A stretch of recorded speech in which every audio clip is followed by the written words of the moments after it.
Seumpama biji sesawi. Shalom, sahabat Tuhan, selamat pagi. Kembali kita dalam renungan pagi. Dan harapan saya sungguh-sungguh di dalam Tuhan dan tetaplah setia. Pagi ini kita membahas tentang tema yang saya pilih kemarin, yaitu bahwa menjaga sikap hati supaya kita ini sampai dalam tanah yang Tuhan janjikan. Kita mesti bisa menjaga hati kita, supaya apa yang keluar dari mulut kita ini betul-betul sesuatu yang baik. Kalau tidak, apa yang akan keluar dalam hidup kita kalau kita tidak bisa menjaga hati kita? Otomatis bukan kehidupan, tapi kematian. Dikatakan dalam 1 Korintus 10 ayat yang kelima, demikian saudara pengasih Tuhan.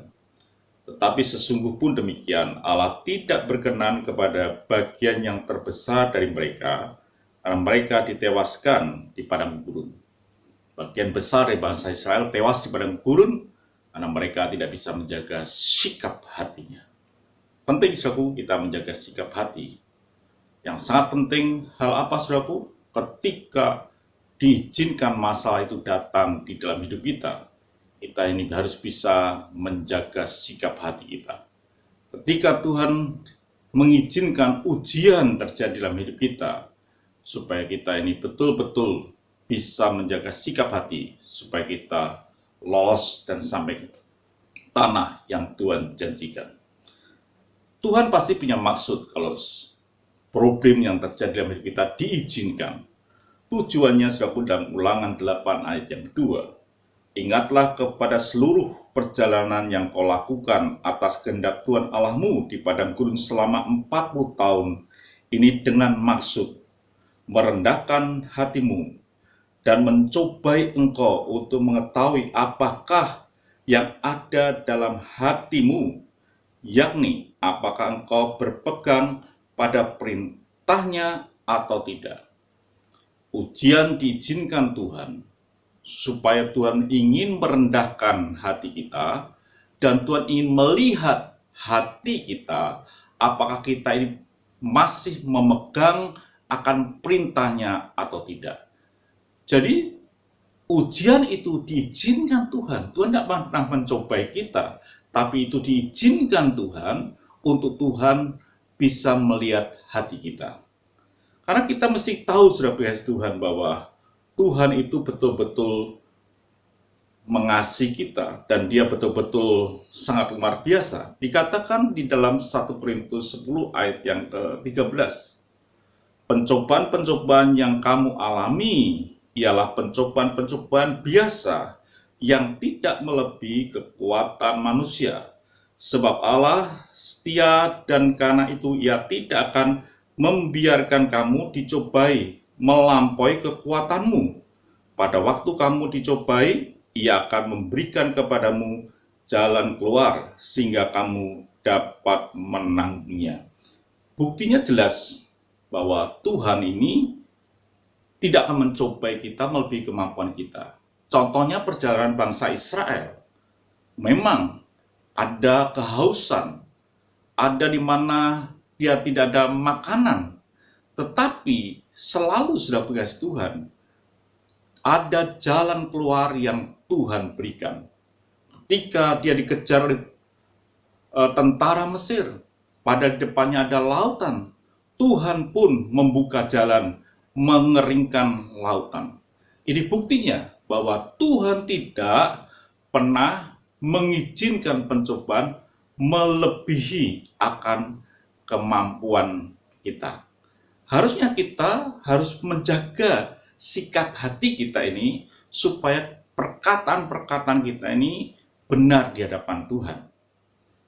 Saudaraku harus tahu apa yang iblis ingin buat, apa yang iblis pikirkan. Salah satu contoh adalah Ayub. Dikatakan dalam Ayub 1 ayat yang ke-8 demikian, saudaraku. Lalu bertanyalah Tuhan kepada iblis, apakah engkau memperhatikan hambaku Ayub? Sebab tidak seorang pun di bumi seperti dia, yang demikian saleh dan jujur, yang takut akan Allah dan menjauhi kejahatan. Dia kagum dengan orang-orang yang luar biasa seperti Ayub.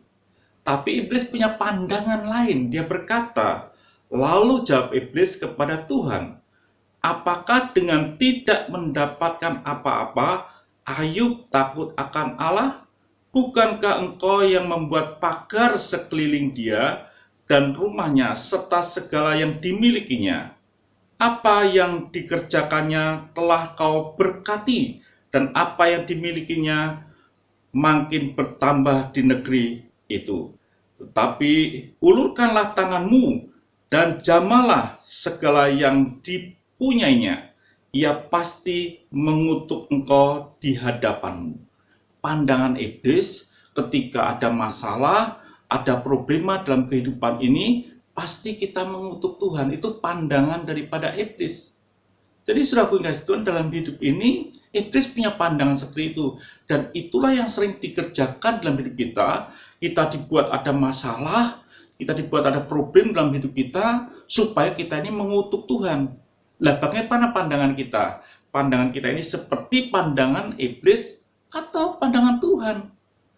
Kita tetap memegang perintahnya atau tidak ketika masalah itu datang. Itu tergantung sikap hati kita.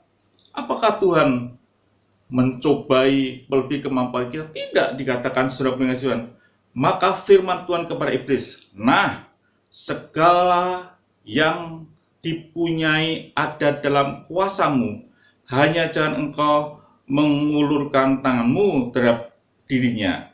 Kemudian pergilah iblis dari hadapan Tuhan. Ini yang terjadi. Jadi Ayub diizinkan masalah terjadi. Tapi kita tahu sudah kasih Tuhan bahwa Ayub ini sesuatu yang luar biasa. Ketika pencobaan itu datang dalam hidupnya, uang habis, anak mati, dan semuanya badannya hancur. Dia tidak berbuat salah dengan perkataannya. Dia tetap benar dengan perkataannya. Itu saudaraku yang kasih Tuhan yang harusnya terjadi dalam hidup kita. Maka itu kita harus tetap menjaga hati kita supaya kita dilihat Tuhan. Apapun yang terjadi, tidak ada perkataan yang keliru, dan kita tetap memegang perintahnya. Jadi saudaraku yang kasih Tuhan, bila kita ini adalah orang-orang yang boleh bertahan dan boleh menjaga sikap hati kita, kita bisa sampai ke tanah yang Tuhan janjikan. Tuhan memberkati, sampai jumpa esok pagi. Mari kita berdoa.